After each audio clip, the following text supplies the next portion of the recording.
Jacques au chapitre 3.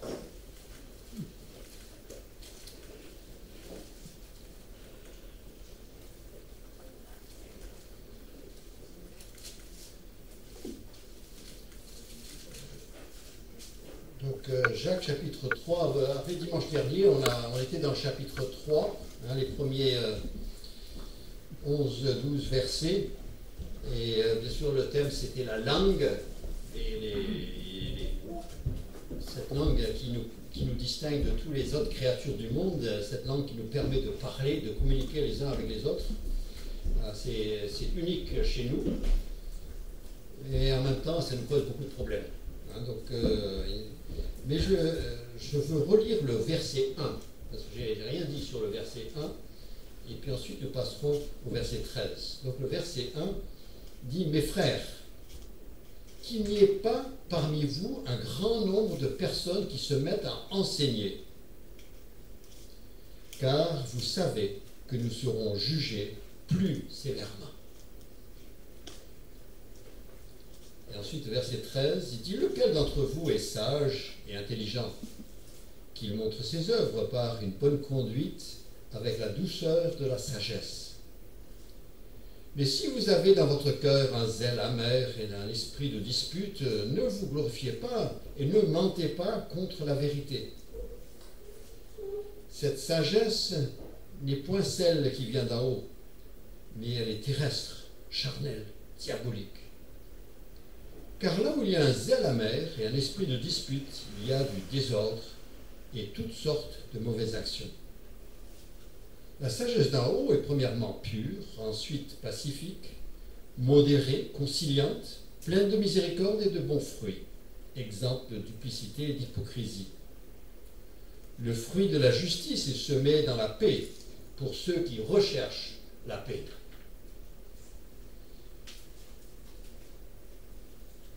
Jacques est préoccupé par une situation, et l'esprit le pousse à écrire cette lettre parce qu'il y a un vrai problème. C'est un problème donc dans l'Église primitive, c'est un problème qui est encore récurrent aujourd'hui. Et il avertit, il dit attention que tout le monde ne se mette pas à enseigner. C'est une chose de lire la parole, mais enseigner, c'est réservé à pas seulement les hommes, mais à certains. C'est que tout le monde ne se mette pas à enseigner. Parce qu'il dit, et il s'inclut lui-même, il dit c'est vrai pour moi aussi, c'est que nous serons jugés plus sévèrement. Et donc la question c'est, et c'est le titre de notre étude ce matin, c'est en fait qui peut enseigner dans l'Église. Quelles sont les qualifications qui permettent d'enseigner? Si tout le monde ne peut pas enseigner, parce que tout le monde peut se faire un truc sur YouTube, et il y en a, il y en a qui en profitent largement. J'en reçois des gens, on en voit tout le temps. C'est quelqu'un qui commence à dire, moi j'avais à cœur, je voulais dire, donc voilà, je fais YouTube. Écoute, tu prends de grands risques en essayant de parler au nom du Seigneur, quand c'est peut-être pas le Seigneur qui t'anime, mais des idées que tu as. Donc nous devons faire très très attention. Et je dis ça, la Bible traite, donc c'est un problème. Et deuxièmement aussi, c'est de nos jours, nous devons faire très attention parce que nous ne devons pas écouter tout ce qui se dit. Il faut faire un tri. Et donc, première exhortation, la première, il dit, mes frères, il parle aux chrétiens, il ne parle pas des gens inconvertis, il parle dans l'Église, il dit, mes frères, dans l'Assemblée, il dit, mes frères, qu'il n'y ait pas parmi vous un grand nombre de personnes qui se mettent à enseigner, qu'il n'y ait pas un grand nombre de frères, de personnes qui se mettent à enseigner. Ce n'est pas pour tout le monde, et ce n'est pas quelqu'un qui croit avoir une idée qui... Et ensuite, au verset 13, ça met les choses en tête. Lequel d'entre vous est sage et intelligent? Il dit voilà, si tu te mets à enseigner, c'est parce que tu crois que tu es sage et intelligent. Et en fait, qui est sage et intelligent? Et je suis certain que si je posais la question et je vous dis levez la main, si vous considérez sage et intelligent, il n'y a personne qui lèverait la main. Et c'est normal. Mais il y en a combien qui prennent la parole? et qui croient qu'ils ont quelque chose à dire. Je me rappelle une fois à Saint-Denis, quelqu'un qui était venu, il est arrivé un peu à l'avance, il m'a dit j'ai un message pour votre église. Donc je voudrais que vous me donniez la parole ce matin. Je lui ai dit, moi, je ne suis pas au courant. Et il dit mais non, j'ai un message. J'ai dit écoutez, ici on vient pour écouter, pas pour parler. Je ne vous connais pas. Et puis, comme il ne pouvait pas parler, donc il est parti, il n'est pas resté. Et c'est constamment qu'on a ça. Et nous devons faire très attention. Mais aussi faire attention dans notre salon, hein, ou sur notre bureau, hein, sur l'écran. Ce n'est pas donner la parole à n'importe qui. Il dit lequel d'entre vous est sage et intelligent. Et donc, comprenons que, et quand Jacques dit nous serons jugés plus sévèrement, le mot juger, c'est le mot, en français, vous savez, juger, ça peut être faible, ça peut être fort. Mais c'est le sens fort qui prend là. C'est pas juger, c'est-à-dire dans le sens d'évaluer, hein, vous jugez, vous voyez. Hein. Non, non, c'est pas dans ce sens-là. Le mot juger, c'est le mot fort qui veut dire vous serez condamné. Hein. Donc il dit, si ça ne va pas, il y a des conséquences. Hein, c'est un avertissement.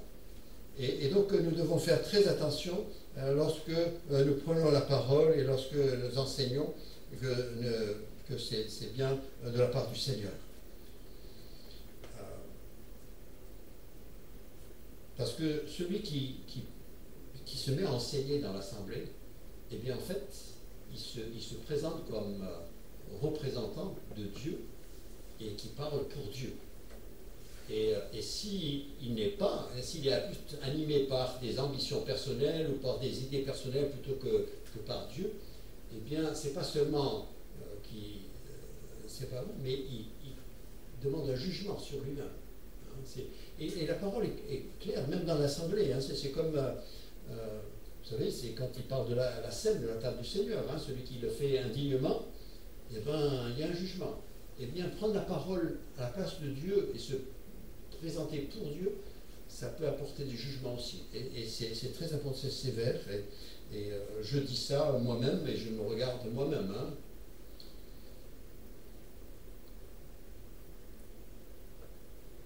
Donc, et comme nous l'avons vu dimanche dernier, eh bien, la langue peut nous causer beaucoup de soucis, et donc nous devons maîtriser cette langue.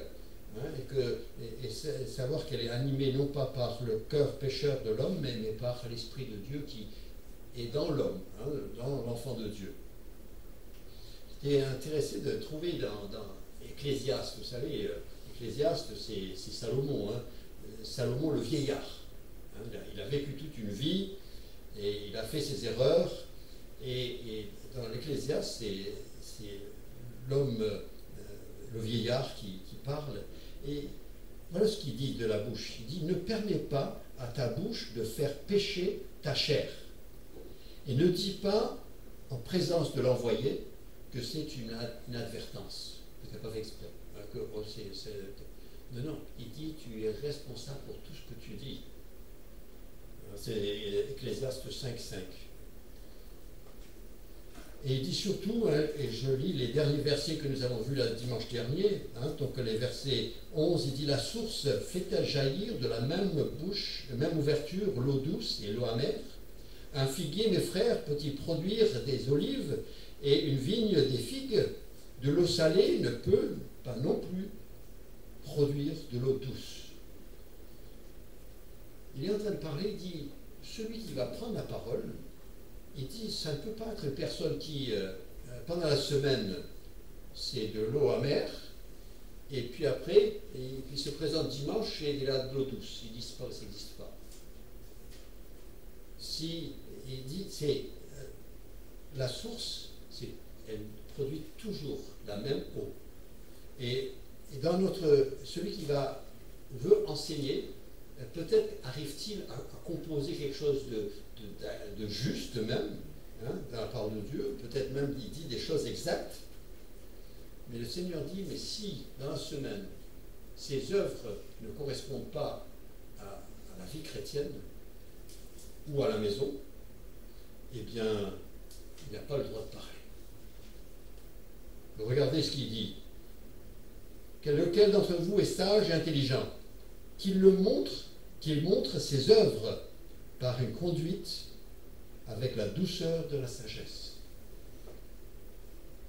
Dans le monde dans lequel nous vivons, la sagesse et l'intelligence, eh bien, ça se présente avec des diplômes ou avec, on prétend, des années d'expérience. Mais dans l'Église de Jésus-Christ, il dit la sagesse, ça se voit dans les œuvres, dans ta vie de tous les jours. Et c'est là qu'on voit si tu as vraiment, si la parole de Dieu t'a vraiment saisi et si elle contrôle ta vie.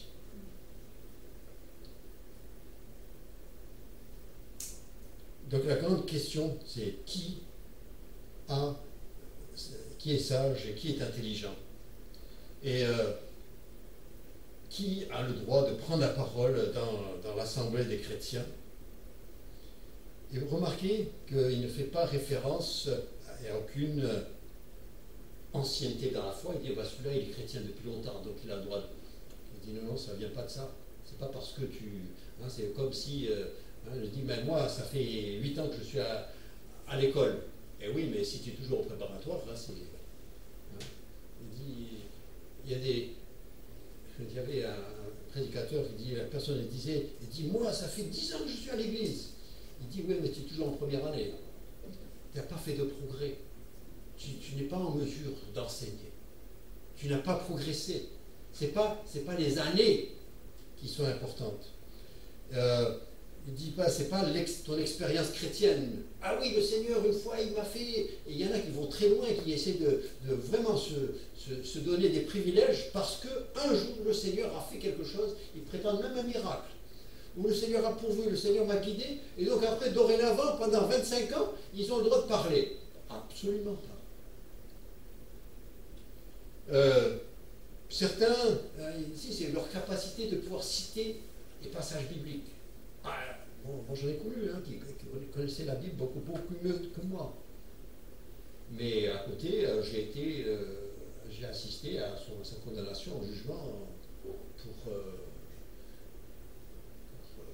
des affaires très tordues. Mais il parlait. Parfois, je m'assistais dans ma chair, je me disais, si je pouvais parler comme lui. Mais il avait notre vie. Il le dit, ce n'est pas nos talents, c'est pas basé sur les talents. Ah, lui, il est prof déjà, il a l'habitude de parler, donc voilà, il peut enseigner. Absolument, ça n'a rien à faire. Peut-être à l'école, c'est très bien, à l'entreprise, et dans l'Église de Jésus-Christ, c'est pas le talent qui détermine celui qui peut parler. Je dirais même, c'est même pas les dons spirituels. Ah, j'ai des dons spirituels, le Seigneur m'a donné un don, et alors? Le don, c'est pour servir, pas pour parler. Le don est pour servir l'Église. C'est surtout ton intelligence et ta sagesse, et puis on verra il faut la sagesse d'en haut, et ça se verra dans ta vie. Et en fait, tu n'auras pas besoin de le proclamer, les gens le verront. Vous le savez vous-même, il y a certaines personnes, quand vous voulez recevoir quelque chose de la part du Seigneur, eh bien, vous êtes porté vers certaines personnes, parce que vous savez que là, eh bien, ça va couler. Il suffit d'allumer et ça coule. Et je me rappelle, il y avait, je penserai à son nom, mais je me rappelle quand j'ai assisté, la première impression que j'avais quand il faisait des sessions, c'est comme on lui donne la parole, donc il allume le robinet, ça coule jusqu'au moment où on lui dit d'arrêter. Et puis c'était, il n'y avait que ça, que la parole de Dieu qui coulait. Ce frère, c'était extraordinaire.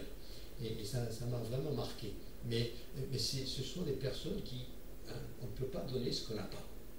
C'est pas de la tête qu'on parle quand on parle dans l'Assemblée de Dieu, c'est de l'abondance du cœur et de la parole. Donc,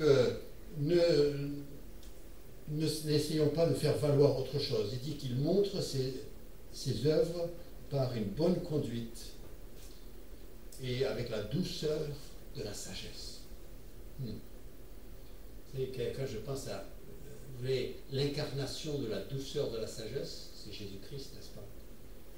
Lorsque la marche sur terre, vous lisez l'évangile, vous lisez les évangiles, vous lisez comment, plein de grâce et de vérité. C'est comme ça qu'il parlait. Il est venu à nous plein de grâce et de vérité. Donc, et là, il va nous parler, il va nous comparer un peu, dans ces versets suivants, il va comparer la sagesse qui est d'en bas, la sagesse terrestre, et qui ne permet pas à une personne, si elle est animée par cette sagesse-là, ne permet pas à une personne d'enseigner dans l'Église de Jésus-Christ. Même s'il a fait une formation dans un centre théologique et il arrive, c'est pas pour ça qu'il peut parler. Moi, il y en a, j'ai déjà été en Afrique du Nord et tout ça, des gens qui n'ont jamais fait d'études, mais il a rencontré Jésus-Christ et il s'est assis au pied de Jésus-Christ, comme Marie. Il a dit, elle a reçu quelque chose qui ne lui sera jamais enlevé. C'est des personnes qui ont passé du temps avec le Seigneur. Et puis quand eux parlent, c'est autre chose. Premièrement, la sagesse qui est terrestre, il nous l'a décrit, à partir du verset 14 et jusqu'au verset 16, il dit « Mais si vous avez dans votre cœur un zèle amer, un esprit de dispute, ne vous glorifiez pas, ne mentez pas contre la vérité. Cette sagesse n'est point celle qui vient d'en haut, mais elle est terrestre, charnelle, diabolique. Car là où il y a un zèle amer et un esprit de dispute, il y a du désordre et toutes sortes de mauvaises actions. » Les signes distinctifs de la sagesse terrestre. Et nous devons faire très attention en tant que chrétiens, parce qu'on passe toute la semaine dans le monde et ça marche selon certains régimes. Les choses se décident, qui a le droit de parler, ça se fait. Et quand on rentre dans l'Église, eh bien c'est carrément un autre régime. C'est un autre monde. C'est une autre situation. Et nous ne devons pas permettre aux valeurs du monde d'entrer dans l'Église.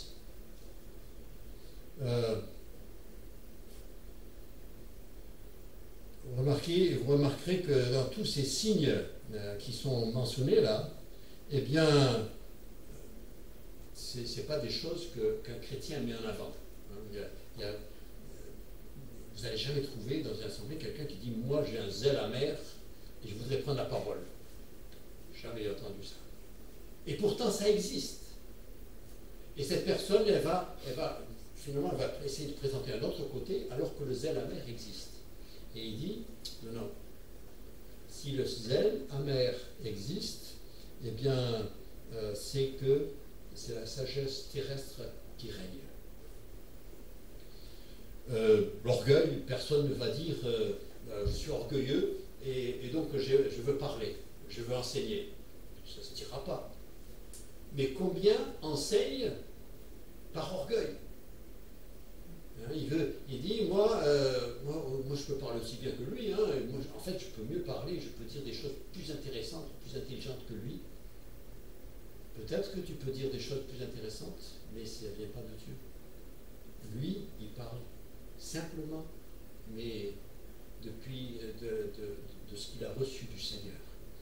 Donc, et certains, ça existe, et c'est terrible ce que les chrétiens peuvent faire dans une église.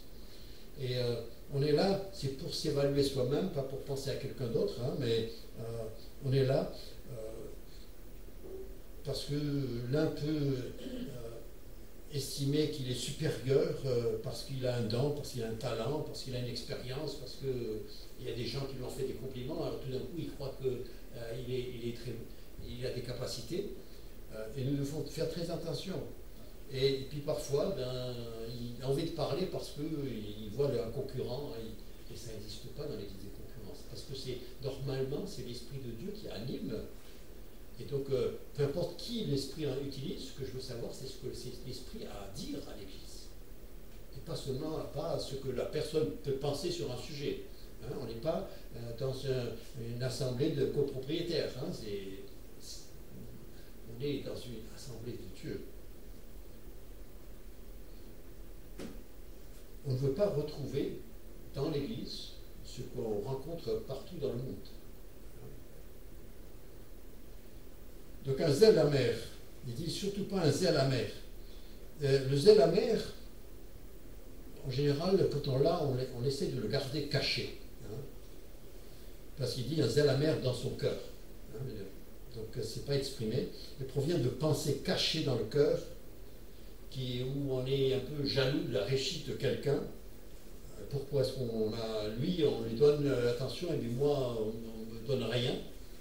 Et donc après, j'ai la pensée, puis si je ne m'occupe pas de cette pensée-là pour l'éliminer, et bien elle commence à travailler et ça se développe. Et puis après, je vais être tenté de critiquer la personne parce qu'il a des défauts et personne ne les voit, donc il faudrait que je les aide, je les éclaire là-dessus. Et donc après, je commence à... C'est pas des critiques directes, je pose des questions.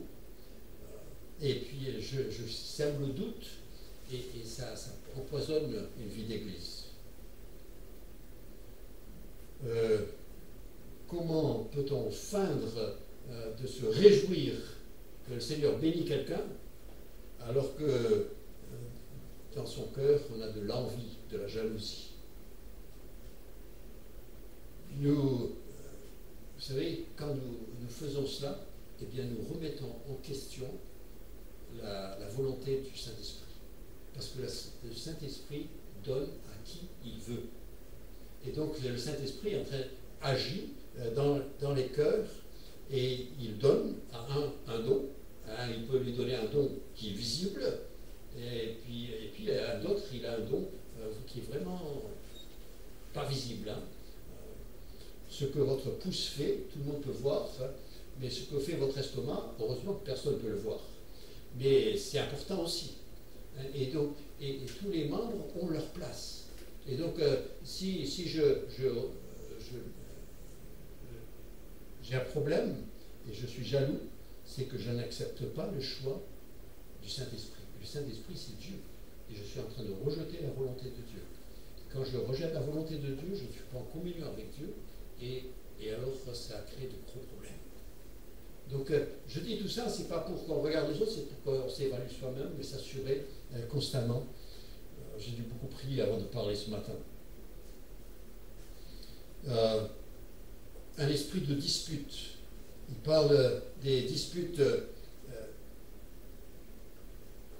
parce qu'un adhère à un enseignement, l'autre il a son idée, et puis alors on en fait un cas et on arrive jusqu'à même créer des disputes qui peuvent porter jusqu'à des divisions. Et je lis ce passage dans 1 Corinthiens 3 où Paul parle aux Corinthiens qui sont charnels, hein, donc c'est pour ça il dit en effet, puisqu'il y a parmi vous de la jalousie, des disputes, n'êtes-vous pas charnels? Ne marchez-vous pas selon l'homme, au lieu de marcher selon la sagesse d'en haut? Hein, c'est 1 Corinthiens 3, verset 3. Hein, s'il y a des disputes, s'il y a de la jalousie, eh bien vous êtes charnels. Et vous fonctionnez selon l'homme. Vous marchez selon l'homme.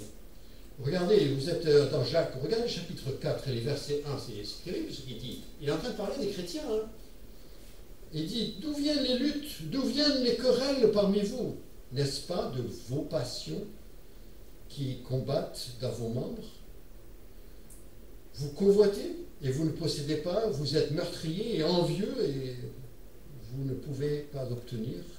Vous avez des querelles, des luttes et vous ne possédez pas parce que vous ne demandez pas. Vous demandez et vous ne recevez pas parce que vous demandez mal, dans le but de satisfaire vos passions. Et puis après, il dit le mot adultère spirituel. Hein. Il y a l'amour de Dieu et vous êtes infidèle à votre amour pour Dieu et donc vous aimez peut-être votre personne ou vous aimez autre chose et donc il y a infidélité et donc adultère. Hein. C'est comme ça que Dieu voit les choses. Et il dit à l'Église, écoutez, c'est pas normal. Et puis alors si on est animé de ces choses-là, on n'a pas le droit à la parole. Et celui qui prend la parole et qui essaie d'enseigner alors que ces choses existent, eh bien il sera jugé, et sévèrement.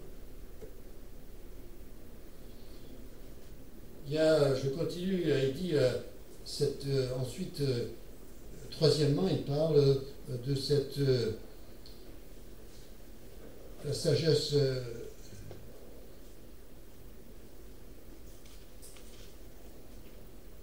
Ne vous glorifiez pas, hein, ne vous glorifiez pas. Pourquoi se glorifier? C'est la chair qui veut toujours avoir l'attention, qui veut se glorifier. Dans l'Église de Jésus-Christ, la gloire, c'est à Dieu. On n'a que des choses à dire sur lui. On veut que toute l'attention soit sur lui. Et pas sur nous par son biais. Et il dira, Paul dit aux Philippiens, chapitre 2, verset 3, il dit « Ne faites rien par esprit de parti ou par vaine gloire, mais que l'humilité vous fasse regarder les autres comme étant au-dessus de vous-même. » Ça, c'est autre chose. Vous dites ça dans le monde, il dit « Écoute, il faut toujours considérer l'intérêt de l'autre d'abord. » Il pense.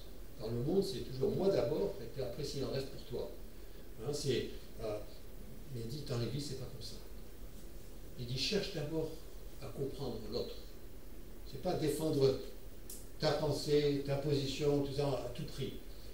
Essaie de comprendre l'autre. Et puis en essayant de comprendre et en lui donnant l'opportunité d'expliquer, peut-être que lui-même, tout seul, il va voir qu'il est dans l'erreur, ou il va voir qu'il y a un petit... Mais tu cherches, mais au moins ça ne crée pas une dispute. Ça ne crée pas des jalousies, ça ne crée pas des tensions, ça ne crée pas des partis. Hein. Paul disait aux Corinthiens, il y en a un qui dit je suis de Paul, l'autre d'Apollos, de Pierre, et l'autre il dit ah moi de Christ, hein, c'est le meilleur. Écoutez, ça c'est du langage charnel. Il dit ça ne va pas ça.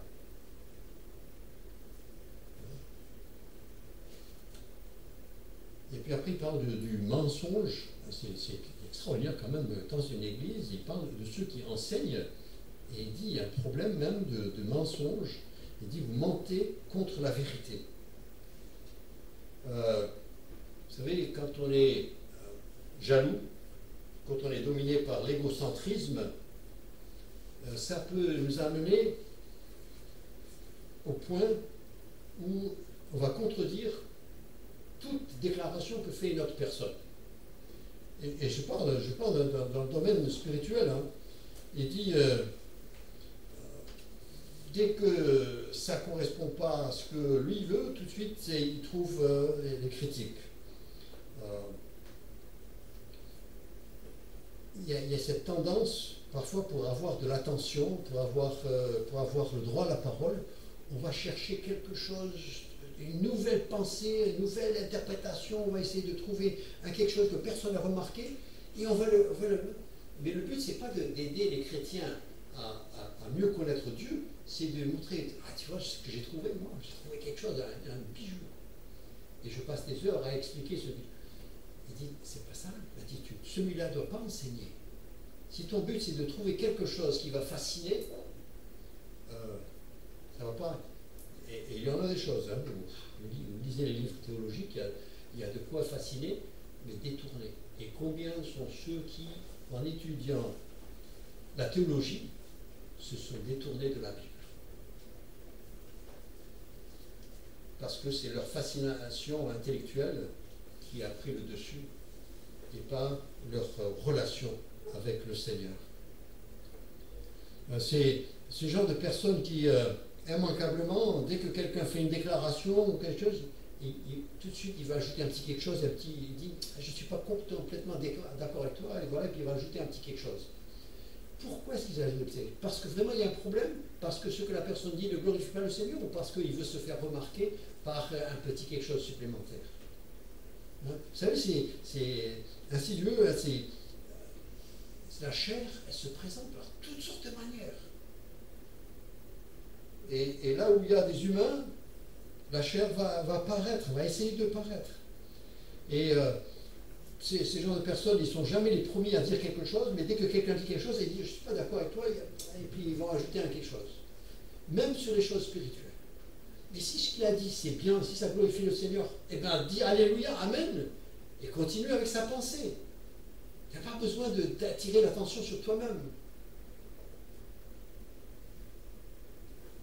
Notez ces personnes, et s'ils le font régulièrement, tout ça, ça c'est quelqu'un qui a un problème. Il a un problème d'orgueil, il est un peu trop imbibé de lui-même. Celui-là, je le marque. Parce que ça, il n'est pas animé par l'Esprit de Dieu. Vous savez, quand on a l'amour du Seigneur dans notre vie, on n'a pas besoin de l'annoncer, de le dire aux autres. Ils le verront. Quand vous savez, les restaurants n'ont pas besoin de dire la nourriture chez nous elle est bonne. Hein. Non, c'est le client qui décide. Et s'il revient, c'est un bon signe. S'il ne revient pas, c'est que c'était pas à la hauteur de ce qu'il attendait. Mais bon, ça c'est le côté négatif, et je ne veux pas terminer avec ça, je veux passer à cette sagesse. Et au verset 17, il nous parle de la sagesse d'en haut, la sagesse selon Dieu. Il dit la sagesse d'en haut est premièrement pure, ensuite pacifique, modérée, conciliante, pleine de miséricorde et de bons fruits, exempte de duplicité et d'hypocrisie. Ah, c'est vrai, hein, c'est autre chose. Et ce ne sont pas les caractéristiques que vous trouvez dans le monde. Hein. Vous avez affaire au travail ou à... C'est pas ça. Mais ça, c'est la sagesse d'en haut. Pure. Il nous dit, et la sagesse d'en haut est premièrement pure. Pourquoi dire premièrement? Ben, elle est pure, c'est tout. Pourquoi dire premièrement pure? Eh bien, c'est parce qu'avant tout, elle est pure.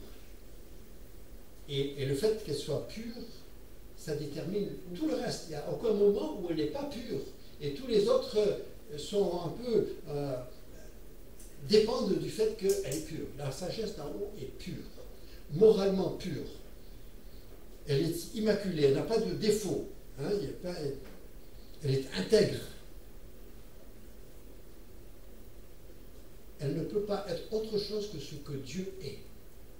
Il faut que ça soit... Si la sagesse d'en haut, elle est compatible avec Dieu. Parce que c'est l'expression de lui-même. Dans le monde, vous savez, on n'évalue pas quelqu'un en fonction de sa vie morale. Hein. Avant d'embaucher un prof, vous lui dites, et ta vie, est-ce que tu vis dans la moralité? Comment? Ça n'a rien à faire. Et dans le monde, ça n'a rien à faire. Votre vie personnelle n'a rien à faire. Dans l'Église de Jésus-Christ, ça a tout à faire.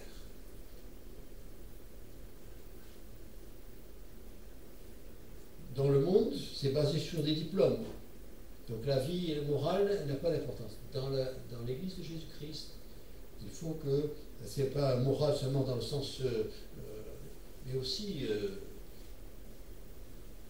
la colère, l'emportement, l'orgueil, ces choses-là ne doivent pas être là. Il dit ensuite, la sagesse d'en haut, elle est pacifique. C'est être pacifique, ça ne veut pas dire que moi je fais de mal à personne, je suis d'accord avec tout le monde. Ça c'est le pacifiste, mais c'est pas être pacifique. Pacifique, c'est-à-dire je cherche la paix.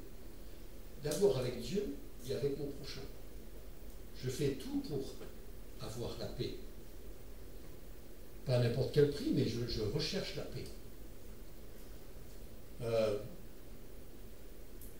Remarquez que quand il dit cela, c'est dans le contexte de justement des chapitres 3 et 4, où justement le problème c'est les disputes. Il dit la sagesse d'en haut, ce que vous pratiquez là, c'est pas la sagesse d'en haut. Parce que la sagesse d'en haut, elle est première, elle est pacifique. Elle ne se laisse pas entraîner dans des prises de position de personnes qui ont des ambitions personnelles. Nous pouvons prendre des positions qui sont bibliques. Hein, chacun a ses convictions bibliques et je dois reconnaître la conviction biblique d'une personne. Hein, si pour lui c'est ça la parole de Dieu, ben pour lui c'est ça la parole de Dieu. Et ben je le respecte. Même si ce n'est pas exactement ce que j'ai vu. Hein, sur tellement de choses, ça peut exister. Ce qui m'intéresse, c'est qu'il vit pour le Seigneur, qu'il aime le Seigneur et continue avec le Seigneur. Maintenant, si c'est contraire à la Bible, hein, ça c'est autre chose. Hein, il nous dit qu'elle est modérée. La sagesse d'en haut, elle est modérée. Modérée, c'est pas tolérant. Tolérant, ça veut dire que tout passe et tout est bon, toi tu as raison, moi j'ai raison, on a tous raison. C'est pas d'être tolérant, c'est ça que le monde nous dit, être tolérant. Parce qu'après, eux, comme ça, ils permettent tout ce qui existe. Et ceux qui prêchent la tolérance ne sont pas très tolérants. Mais c'est une question de rester équilibré. Hein. Modéré, ça veut dire qu'on ne va pas dans les extrêmes. On reste équilibré dans notre pensée de Dieu, notre position à Dieu et dans l'Église. Conciliante. Conciliante, ça veut dire que j'accepte les autres opinions si cela ne compromet pas l'enseignement biblique. Hein, l'un pense que Jonas est mort dans le ventre du poisson et puis qu'il est ressuscité, et un autre dit non, il n'est pas mort. Écoute, qu'est-ce que tu vas en faire? Laisse-le. On ne va pas se battre là-dessus. Hein. Par exemple. Bon, j'ai pris un cas extrême, mais bon, juste, il y a des points où on n'est pas obligé de s'entendre. On est conciliant, on respecte. Je dis, écoute frère, moi, est-ce que tu penses ce que tu veux de Jonas? Ce qui m'intéresse, c'est ce que tu penses de Jésus. Et comment tu vis ta vie avec lui. Il dit pleine de miséricorde, hein, la sagesse d'en haut est pleine de miséricorde et de bons fruits.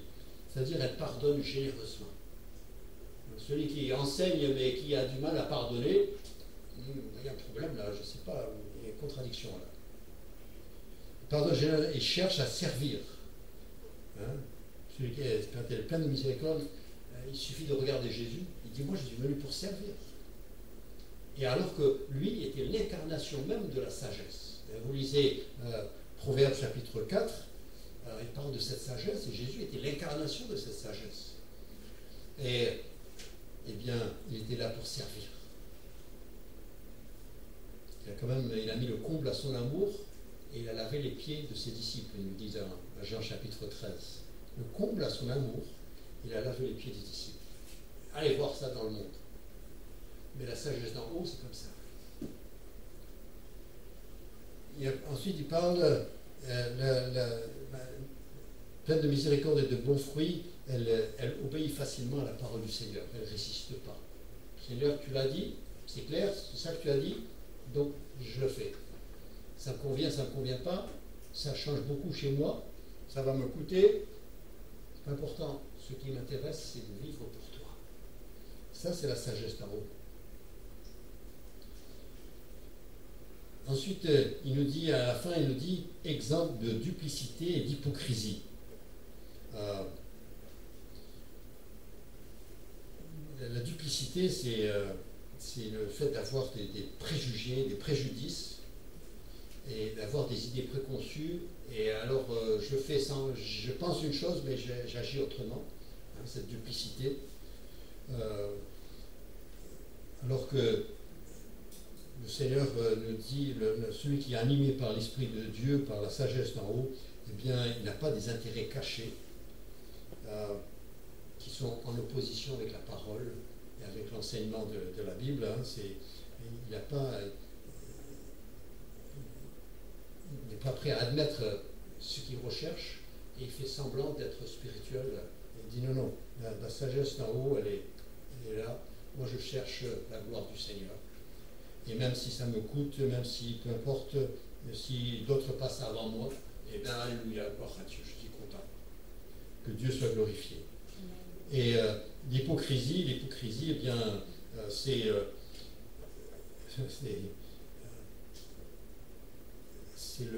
l'exemple d'hypocrisie, parce que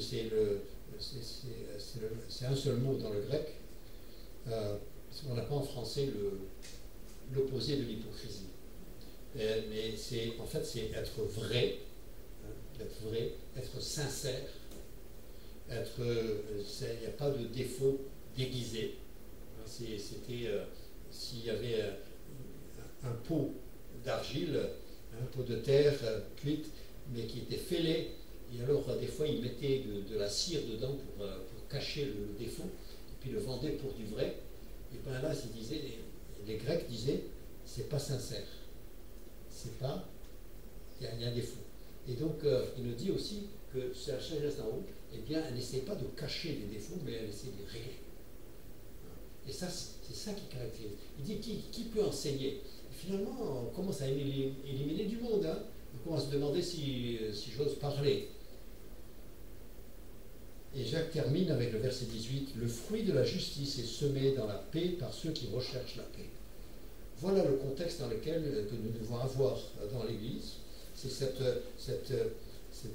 avoir fait la paix avec Dieu. Ça, c'est important. Où est-ce qu'on fait la paix avec Dieu? Eh bien, il y a un rendez-vous qui nous permet de faire la paix avec Dieu, et ça, c'est au pied de la croix de Christ. Dieu, dans son amour, nous a donné un endroit, et merci Seigneur qu'on a un endroit où on peut aller, et si on se présente là, on peut faire la paix avec Dieu. Pourquoi? Parce que le sang de Christ est là, et on peut être reçu, et on fait la paix avec Dieu, et ensuite c'est la paix de Dieu qui agit dans nos vies, hein, et l'apôtre Paul le dit aux Philippiens, il dit, la paix de Dieu qui surpasse toute intelligence gardera vos cœurs et vos pensées. Pas votre intelligence, il gardera vos cœurs et vos pensées en Jésus-Christ. Philippiens 4, 7. Et au verset 9, il dit, du même chapitre, il dit, ce que vous avez appris, reçu et entendu de moi, et ce que vous avez vu en moi, pratiquez-le. Et le Dieu de paix sera avec vous. Donc c'est la paix avec Dieu, et ensuite c'est le Dieu de paix qui agit. Et c'est ce que Dieu veut pour chacun d'entre nous. Et donc, déjà, cette grille-là, déjà, elle est pour nous-mêmes, pour nous évaluer nous-mêmes. Et ensuite, elle est là, c'est pour un peu trier ce qu'on peut écouter. Hein, nous devons faire très attention, et de nos jours, avec l'Internet, on est exposé à tout. Et en tant que responsables, en tant qu'Église, alors il y a toutes sortes de gens qui se présentent avec toutes sortes d'idées, et nous devons faire très très attention. C'est l'ennemi, et il aime créer la confusion. Mais que dans l'Église, eh bien c'est Jésus-Christ qui est mis en valeur, et lui seul, et personne d'autre. Prions. Père Céleste, nous sommes reconnaissants à toi parce que tu es un Dieu saint. Et tout ce qui découle de toi est pur. Tout ce qui vient d'en haut est pur, comme Jésus-Christ était pur et sans péché. Et Seigneur, et nous avons en nous l'Esprit Saint qui a reçu comme mission, c'est de nous transformer à l'image de Christ. Et Seigneur, nous avons besoin de cette œuvre. Merci de ce que tu nous utilises, même si nous ne sommes pas encore tout à fait, mais Seigneur, nous voulons tendre vers cette pureté, tendre vers cette... Et Seigneur, nous te prions de nous aider. Et que nous puissions avoir une Église qui reflète ce que tu es, afin que les gens soient attirés, non pas à l'Église, mais attirés à toi. Et Seigneur, quand ils viennent, qu'ils goûtent à cette réalité. Père, tu connais nos cœurs, tu sais quelles sont les pensées qui ont été chez l'un et chez l'autre, et Seigneur, que tu aides chacun avec ses pensées. Et Seigneur, aide-nous tous aussi à tirer dans le même sens, et dans le sens de ta gloire, et la propagation de ta parole dans ce monde. Père, c'est au nom de Jésus-Christ que nous te prions. Amen. Amen.